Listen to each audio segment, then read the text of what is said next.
Chapter 9. The Fight for the Chest. Captain Jack Sparrow sat in a rowing boat, holding his bottle of earth. Elizabeth and Norrington were sitting opposite him. Pintel and Ragetti were rowing the boat toward Isla Cruz. "You're rowing too fast," Pintel said to his one-eyed friend. "You're rowing too slowly," Ragetti answered. "We don't want the Kraken to catch us." Jack was nervous when he heard the monster's name.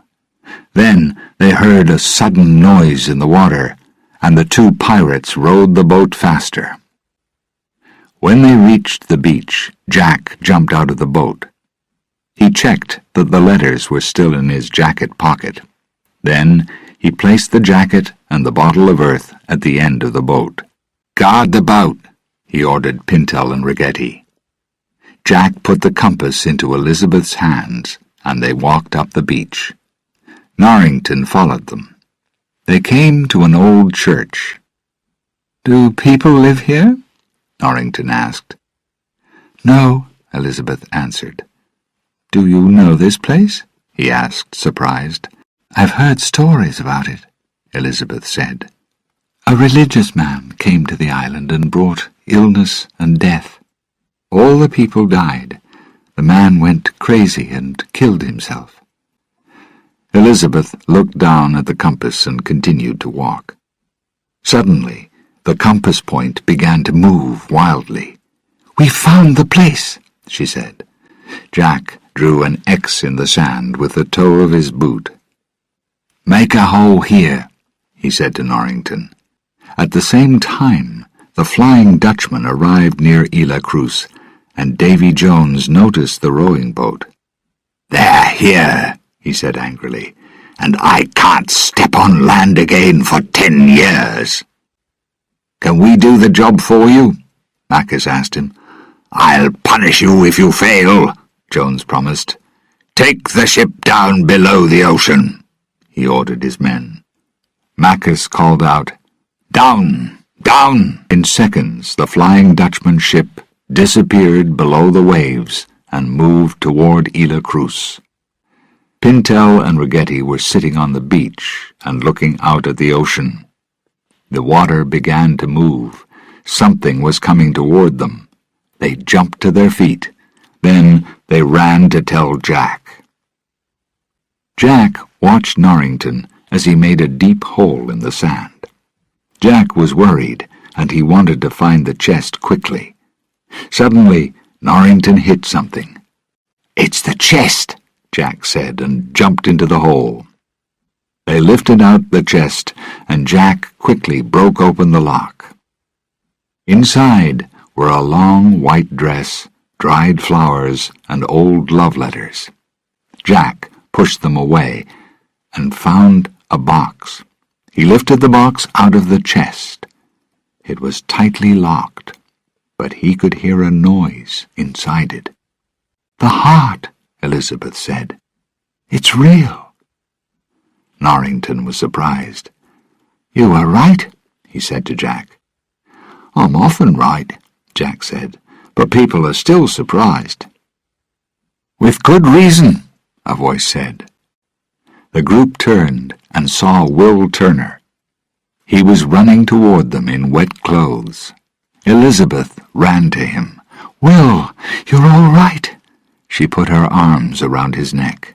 Jack looked worried. "How did you get here?" he asked Will. "With difficulty," Will said. "But I want to thank you, Jack. You tricked me onto that ship to pay Jones." "What?" Elizabeth said, looking at Jack. "And then I met my father." "That's okay," Jack said nervously. "Everything you said to me, every word was untrue?" Elizabeth said. She looked angrily at Jack. "Yes."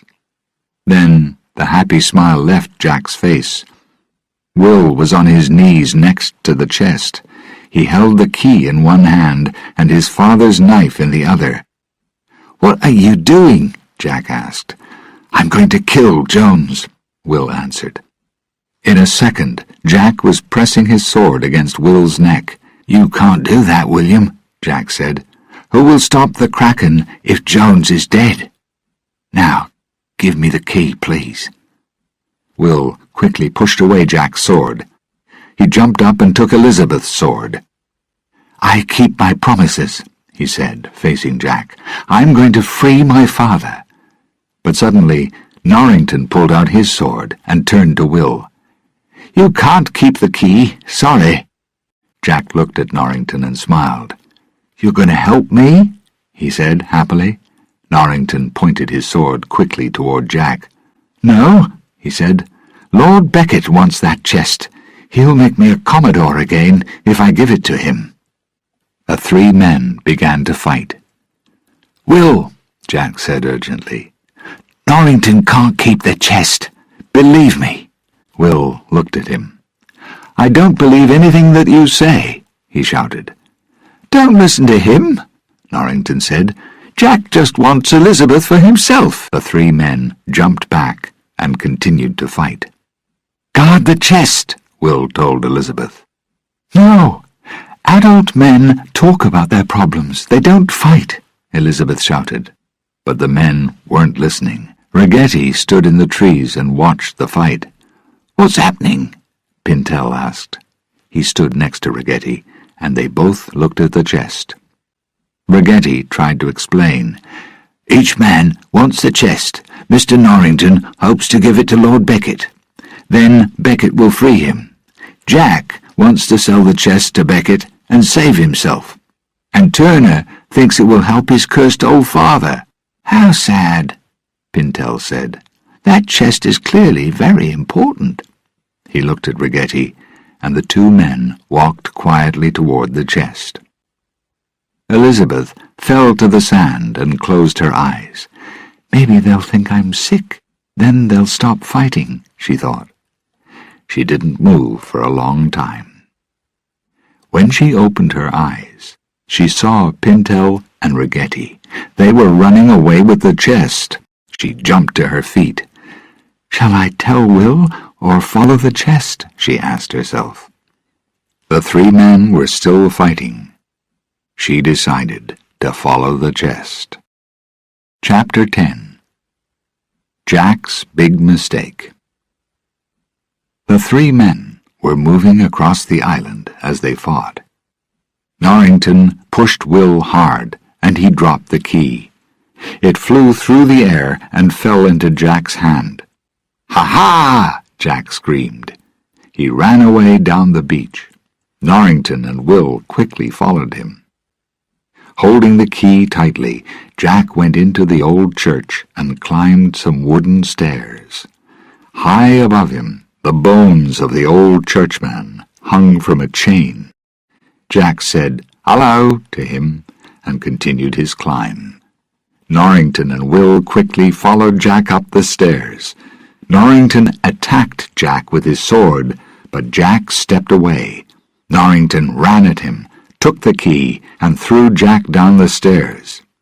As Jack fell, his hand found the dead churchman's chain. Jack and the churchman dropped down together. At the same time, Will, holding on to a second chain, was pulled up toward Norrington. As he passed the Commodore, he took the key. Then he ran out onto the church roof. On the beach, the water started to move again. Slowly, the heads of Jones's sailors came up out of the pale blue water. The men walked across the beach and stood next to the empty hole. Then they saw Will Turner step out onto the church roof. Will was trying to escape from Jack, Norrington, and now from Jones's men. He jumped across a hole in the roof. Using the point of his sword, Norrington lifted the key from Will's hand. The Commodore held it for a second. Then it disappeared. Jack had it again. Norrington turned angrily and knocked Jack's sword from his hand. He looked over his shoulder at Will. "Excuse me," he said. "I'm going to kill the man who destroyed my life." "That's okay," Will answered. Jack held up one finger. "Let's talk about this, Commodore. Are you sure you have the right man?" Will smiled. Jack was trying to save himself again. "You caught a famous pirate and put him in prison," Jack said. "You wanted to marry a beautiful woman. Who freed the pirate and stole your girl?" Jack turned toward Will. Norrington stopped Jack. "You've said enough," he shouted, and pushed his sword wildly at Jack. Jack threw up his hands and screamed. He fell down the roof, and the key dropped to the ground.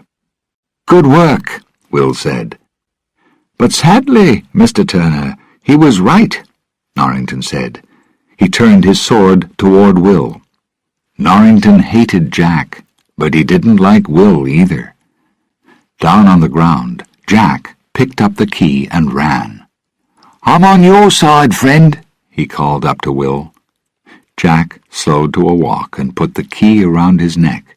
"I'm safe now," he said to himself. Then he fell into a hole in the ground. Will jumped onto a large wooden water wheel on the side of the church.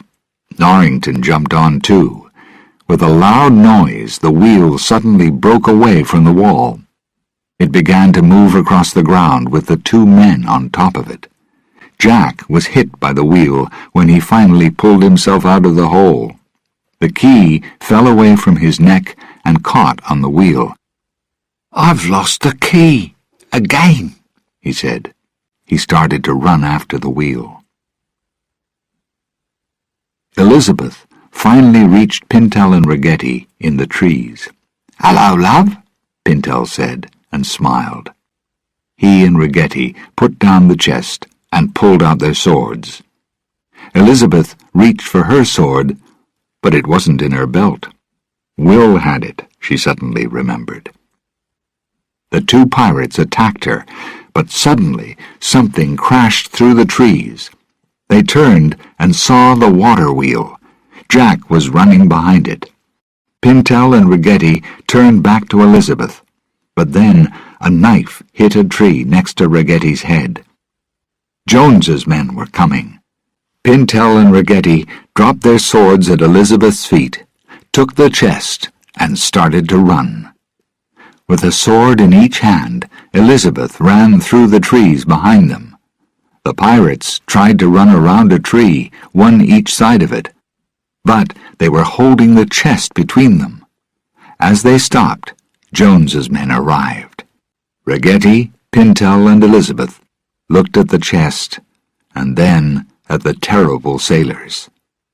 They all made the quick decision to leave the chest on the ground. On another part of the island, Jack was still running after the wheel and the key. He ran quickly, got close to the wheel, and jumped inside it. Will reached down from the top of the wheel. He took the key before Jack could. Then he also jumped inside the wheel. Norrington followed him quickly. Cutting Will with his sword, Jack took the key again. He climbed on top of the wheel and then jumped into a tree. Hanging from the tree, Jack noticed one of Jones's sailors. He was coming toward the tree, and he was carrying the chest. Jack reached for a piece of wood and threw it at the sailor's head. The wood knocked the undead sailor's head off his shoulders. Jack jumped out of the tree and looked around. He couldn't see anybody. With the key in hand, he carefully walked up to the chest. Jack sat down next to the chest and turned the key in the lock. And there it was, Jones's heart. Taking off his shirt, he put the heart inside it. Then he looked around again. Nobody was watching him. He ran straight to the rowing boat and found his bottle. It was large enough and had a wide top. He emptied some of the earth onto the beach and placed the covered heart inside the bottle. Then he filled the bottle with sand. He looked up when he heard a sudden noise. Pintel, Ragetti, and Elizabeth ran out of the trees. The two men were carrying the chest again, and Jones's sailors were close behind them. Elizabeth fought Jones's men bravely, but she was losing the fight. Then the big wheel crashed out of the trees and knocked down some of Jones's men. Elizabeth escaped to Pintel and Ragetti, and they pulled the chest through the sand toward the rowing boat. Jack was unhappy. There were too many people on the beach. He put his bottle back into the end of the rowing boat and watched. The wheel finally stopped near the water, and Will and Norrington climbed out. Norrington fell into the rowing boat. He lifted his head, saw Jack's bottle, and reached toward it. Jack watched carefully. Then Norrington's hand moved past the bottle and reached for the letters in Jack's coat pocket. Jack didn't stop him, because he didn't need the papers now. He had the heart. Davy Jones and every ship on the ocean were his. The fight on the beach between Sparrow's men and Jones's men continued. Suddenly, Will noticed the chest. The key was in the lock, and he started to open it. Jack quickly turned around and hit him, and Will fell. Elizabeth ran to his side and looked down at him. "We're not going to escape," she said to Norrington. "Not with the chest," he replied. He quickly took the chest and ordered her into the boat. "Don't wait for me," he called as he disappeared from the beach into the trees. Jones's men followed him. "We must listen to him," Jack said quickly.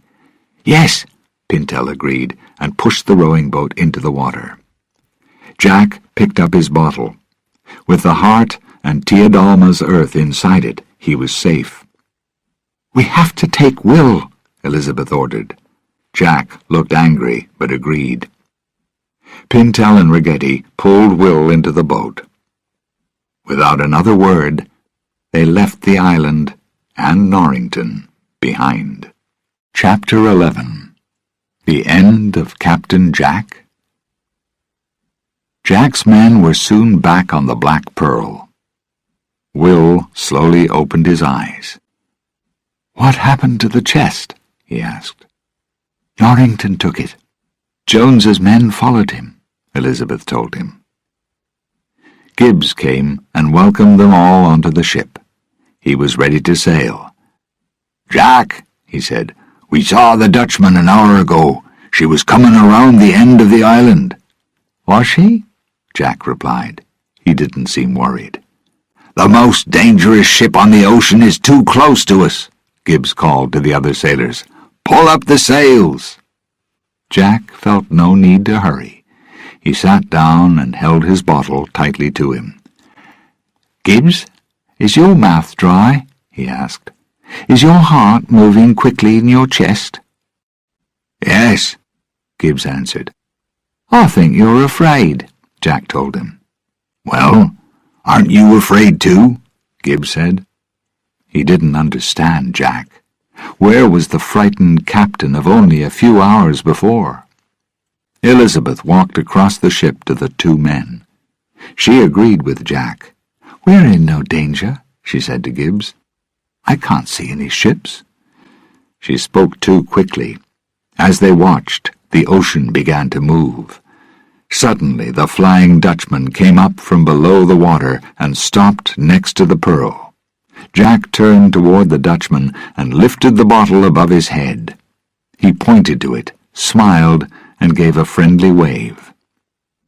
On the Dutchman, Davy Jones realized what he meant. "He's got my heart." He turned to Macus. "Prepare the guns," he said. "We're here! Yoo-hoo!" "Let's talk," Jack shouted. "What are you doing?" Gibbs asked angrily. "Be quiet," Jack replied.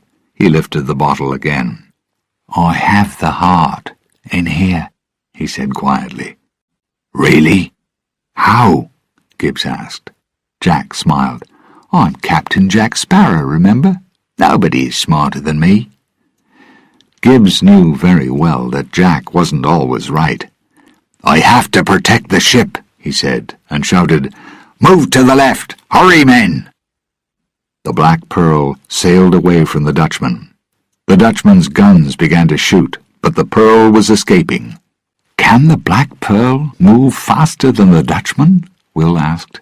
"That isn't a natural ship," Gibbs said, pointing to the Flying Dutchman. "It can sail into the wind and not lose speed. That's how it catches other ships. But if the wind is behind us—" "We can move faster than her," Will said. Suddenly, he understood Gibbs's plan. "Yes," Gibbs said. "The Black Pearl is the only ship that Davy Jones fears." Jack smiled and held his bottle close to his chest. "We can take the Dutchman," Will said to Jack. "We can turn and fight." "Or we can run away," Jack answered brightly. "You have the only ship that can take the Dutchman in a fair fight."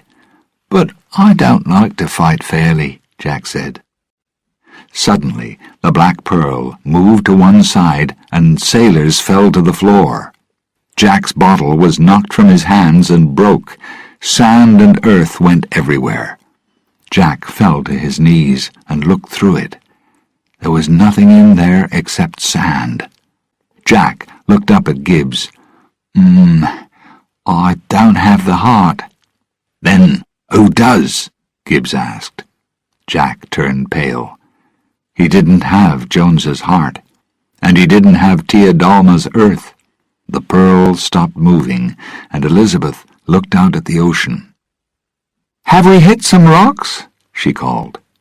"I heard those words on the Edinburgh Trader," remembered Will. "No," he shouted. "It's not rocks. Move back." "What is it?" Elizabeth asked, seeing the fear in Will's eyes. "The Kraken," Gibbs said. "It's coming for Jack." The men on the Pearl were silent. Jack stopped looking through the sand on the floor of the ship.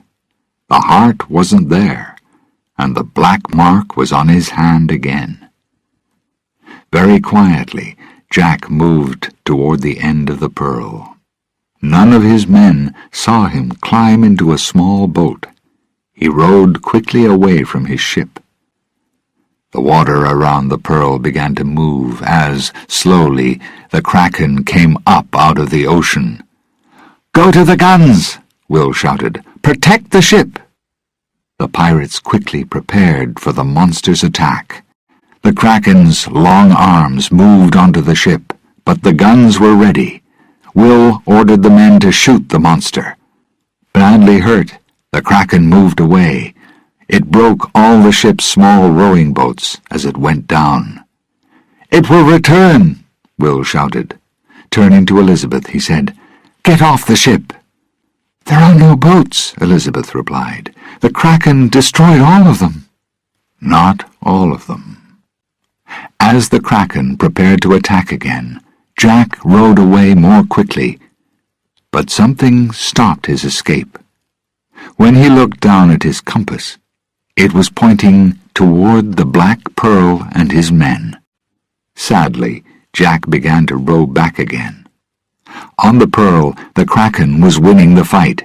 The pirates shot at it repeatedly, but they couldn't stop it. Elizabeth stood in the captain's room, with a gun in her shaking hands. She was very angry. "Jack has disappeared," she said to herself. "He's the person that the Kraken wants. He brought us into this mess." Then, as the Kraken's arms moved slowly through the windows toward her, she dropped the gun. She ran up to the top of the ship, and into Jack. He was back. "We have some time. Leave the ship," he ordered. "Can we really escape in a rowing boat?" Will asked. "We can return to the island. We can escape while the Kraken takes down the Pearl."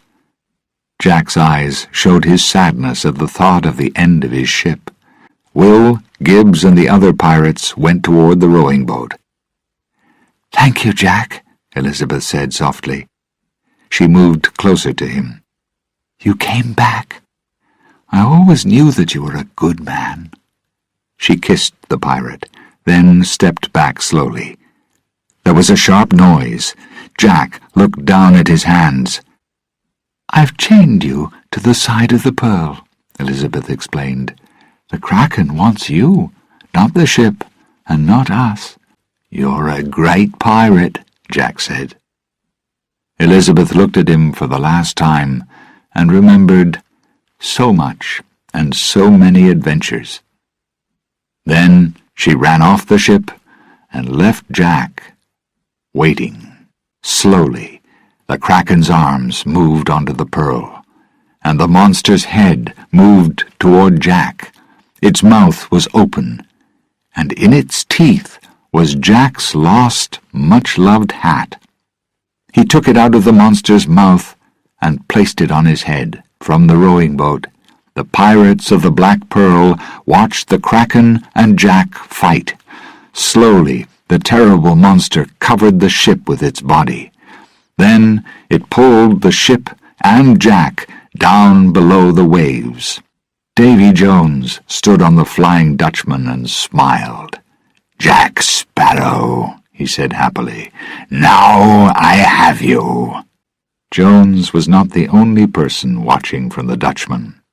As Jack went down with the ship, Bootstrap Bill watched the water too. Sadly, he remembered Jack Sparrow, Captain Jack Sparrow. "I thought you could do it," he said quietly. "Only you." The Black Pearl and her captain were gone, and already the world seemed a darker place without them.